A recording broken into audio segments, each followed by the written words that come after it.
Aslen! Sama ka sa akin, makabalag ka. Vlog kita.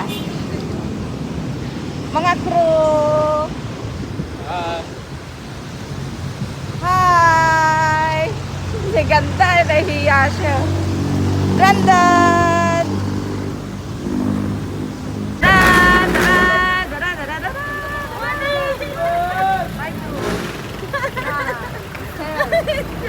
Looks like free.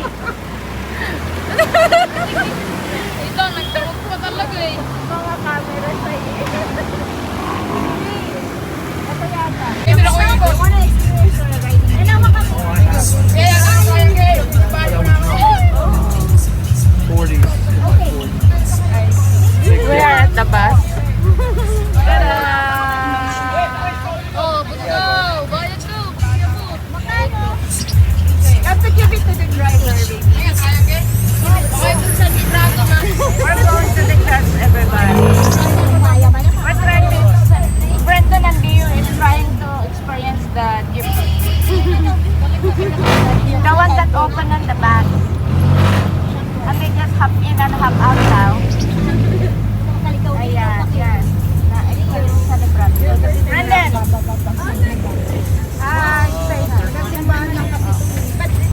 really? We're riding the jeepney. Dio? Asami? Ashley? Yung tunay. Tunay. I already took your face. Sus, Albert Sus, and Brendan. Right there. Brendan! They look alike. Oh my God!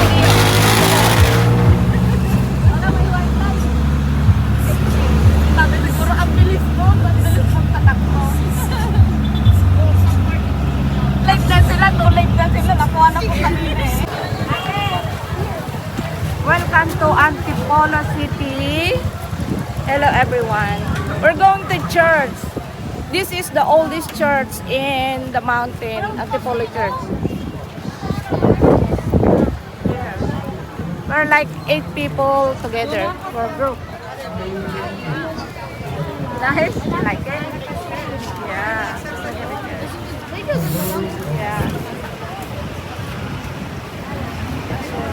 2020 na pagpapasalamat po kay Helena. Dito lang po binibili, wala po sa taas. Antipolo.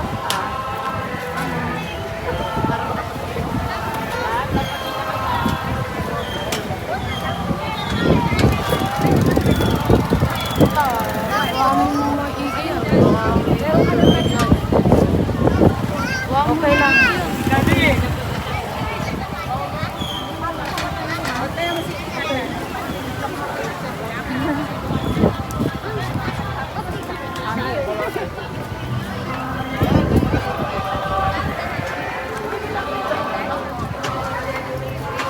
Bakit wala naman kami bininhan eh? We're going to pray and thank God for everyday blessing, okay? We're going to church today is Sunday. Hi, Dio!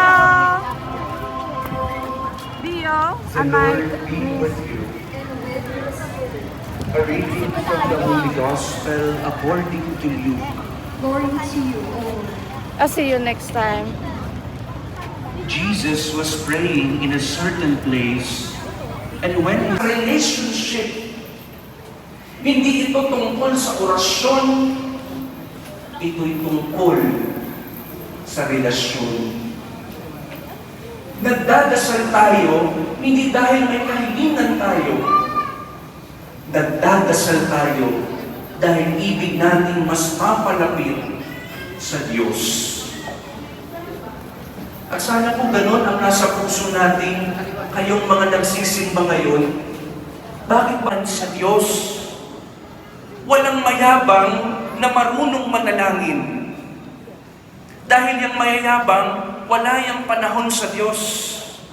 Dahil ang tingin nila sa sarili nila, sapat na. At hindi nila kinakailangan ng tulong ng sino paman, lalo na ang Diyos. tanging ang mga mabababang loob lamang ang tunay na nakapagdadasal dahil batid niya ang kanyang pagiging aba, ang kanyang pagiging dukha sa harapan ng Diyos. Kaya kung dasal ka ng dasal at hindi mo binabago ang iyong asal, baka hindi ka talaga nagdadasal. Maybe those are just bubbling words, empty words, meaningless words, because prayer will always make us humble. Sa pananalangin, binabago ang ating puso na mas nagtitiwala. Dahil alam nating may plano ang Diyos. Kahit parang hindi nangyayari yung gusto natin, yung plano natin, mananalangin pa rin tayo. Dahil alam natin ang masigit na nakababatid ang Diyos para sa ating mga anak niya. Kaya nga sabi ni Jesus, kung kayo nga masasama, marunong magbigay ng mabubuti sa inyong mga anak, gaano pa kaya ang inyong amang nasa langit na higit na mabuti at banal kumpara sa atin? Kaya nga sa ating pagdadasal, tayo ay nagtitiwala sa Diyos. Siguro nga kaya hindi dinidinig ng Diyos yung panalangin mo o hindi niya ibinibigay kasi mali yung hinihingi mo. Maybe because instead of asking for a fish, you are asking for a snake. Maybe instead of asking for an egg, you are asking for scorpion. Baka kaya binibigay ng Diyos yung panalangin mong manalo ka sa loto. Kasi alam ng Diyos na pag nanalo ka sa loto, magiging matapobre ka.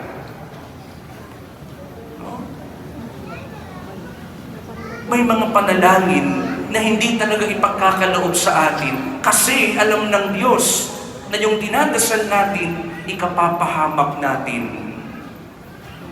Alam nyo, kahit nga yung mga hold-upper at mga snatcher, nagdadasal din yung mga yan eh. Naalala ko lamang po sa seminaryo, no? Pinasok po kami ng magnanakaw. Nakita sa CCTV, nung makita niya ang image ni St. Francis, umipo pa at nag-sign of the cross. No? Siguro sa isip-isip niya, sana wag akong mahuli. Pagkatapos, liberation yung sa kusina, kumain. No? Gutom siguro. Para before ako makakuha dito, makakain muna ako, malaman muna ang tiyan ko.